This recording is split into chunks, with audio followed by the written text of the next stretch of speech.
Good morning, Digit fam. Adam Dowd here, kicking off another week of all the tech goodness you know and love. And here's a fun fact for you. You've probably heard me mention my Twitter name before, Dead Technology.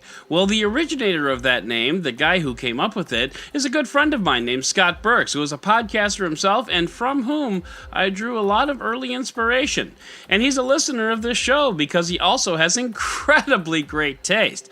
If you'd like to hear him on the airwaves, check out geocachingpodcast.com or whatsupinternetpodcast.com. Sometimes the simplest domain names are the best. And you can thank him for helping develop my online persona, or curse him for it, kinda depends on your perspective. But for now, it is October 7th, 2019, and this is your Digit Daily. HTC has a new boss. Well, actually, I got a new boss like 2 weeks ago whose name is shockingly hard to find how to pronounce online, so I'm going with Yves Maitre. Now, because I can't be sure about all that, for the rest of the show, I'm going to call him various generic names that refer to him as being the top dog. So El Numero Uno Honcho spoke at TechCrunch Disrupt and several other news outlets over the weekend. Now, it's always fun when a new CEO steps in and speaks frankly about a company's position, almost as if to publicly say, well, hey, there's a reason they needed to get a new CEO, and these are the challenges I'm facing, so if it takes me 5 or 6 years of using the company jet to get all this figured out, just don't be surprised, okay? So what are those challenges of which he speaks? First of all, HTC stopped innovating in the hardware of the smartphone. And by the way, that's not me saying that, that's the head potato talking. And the bossman went on, quote, and people like Apple, like Samsung, and most recently Huawei have done an incredible job investing in their hardware. We didn't because we've been investing in innovation on virtual reality. And we'll talk about VR in a second, but since we're on the topic of mobile, the big man on campus also seemed to imply that 5G would bring about a boost in business for HTC. The company definitely cannot invest in developing 5G exclusive hardware right now, when 5G is still in its infancy. But perhaps the grand poobah is implying that once 5G hits the ground running, HTC can do the same. The big kahuna also suggested that best-in-class hardware and photography was coming in the next few months. Ooh, well, that will be something.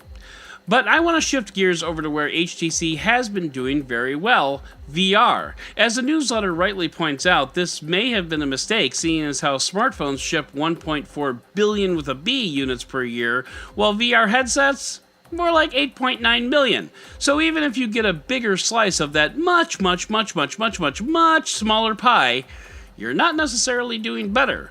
But the head honcho admitted that the VR market is not growing as fast as HTC anticipated when it bet big on VR. Also over the weekend, the chief muckety-muck appeared on Bloomberg and was asked how they were going to compete with Oculus, to which he replied, quote, I'm not sure that the target is to beat Oculus. And what he meant by that was that VR is a wide open field and HTC may focus more on B2B and commercial sales.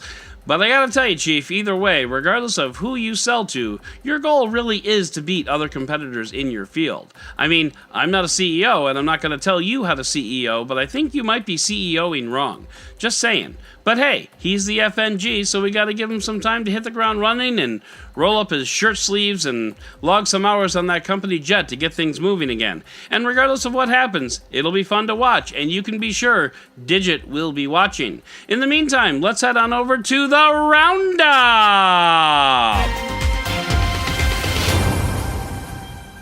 Eric Zeman over at Android Authority has a camera shootout between the iPhone 11 Pro and the Samsung Galaxy Note 10 Plus, and can I just say, I for one am suffering from Pro and Plus fatigue in smartphone names these days.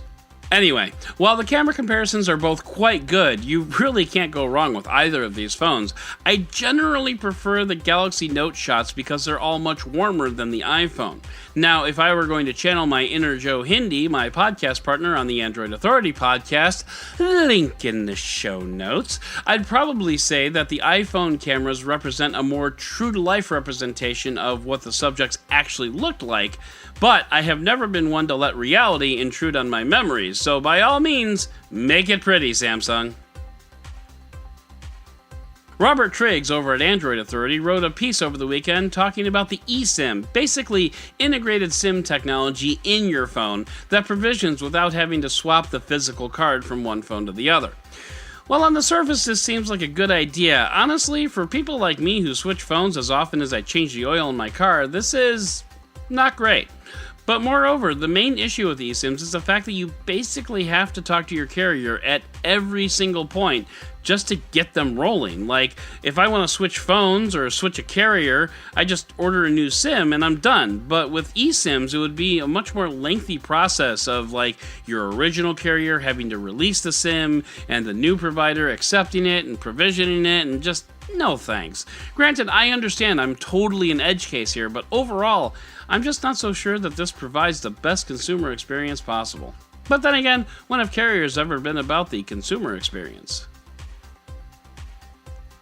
Last week, we talked about the Microsoft Surface Duo and how Microsoft really doesn't want you to call it a phone. CNET's Jessica Dahlkort has some thoughts on why that is. Basically, Microsoft used to lead most of the world in phone sales, and now, well, that's dead, and it has to rely on Android. So, from a psyche perspective, this is Microsoft's way of saying, don't call it a comeback, I've been here for years. And I really hope you're all understanding these LL Cool J references.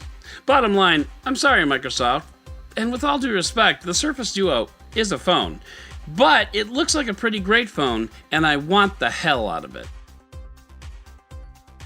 And finally, we talked in the past about internet-famous gamer Ninja jumping ship from Twitch and heading over to Mixer, which is Microsoft's game streaming platform that I literally spent the entire weekend trying to remember the name of.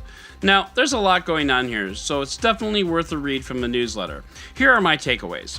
First of all, Ninja's wife is also his business manager, and while she seems very smart and savvy, you both gotta be real careful here. Business and family rarely mix well. 2.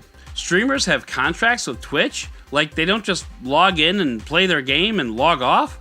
Like, most of the Business Insider article is talking about Twitch's contract and how it was so limiting, and seriously, this isn't just a create an account and go thing?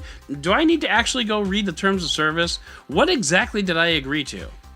And third, literally anytime, literally anyone says, quote, we didn't do XYZ because of the money, they completely, totally, and 100% did it for the money. Of course, if they did jump ship on Twitch just so they could have Ninja make an appearance on The Masked Singer, well, that might be worth revisiting that particular strategy. Overall, be sure to check out the story on Business Insider and Travis Streffler's rebuttal thread on Twitter.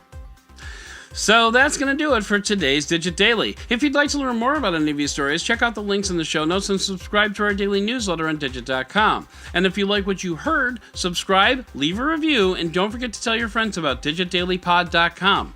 Once again, I'm Adam Dowd, Dead Technology on Twitter, and we'll talk again tomorrow.